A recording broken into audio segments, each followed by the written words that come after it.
On a 2010 Ford Escape, and today I'm going to show you how you would refill your gas. So from the driver's side here, you should see this cover. You just pull in left, and then here is where you'd fill. So if you're at a gas station here, you just stick your nozzle straight in here. If you're having like a gas can with these easy fills, you probably need to use their special little funnel, which it indicates that's what it looks like right here, which usually you can find these in the trunk. But we'll see if I can find this one to show you.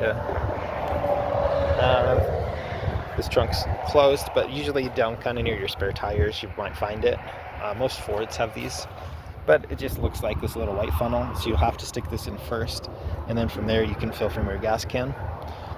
They do this as like an emissions control, no cap design.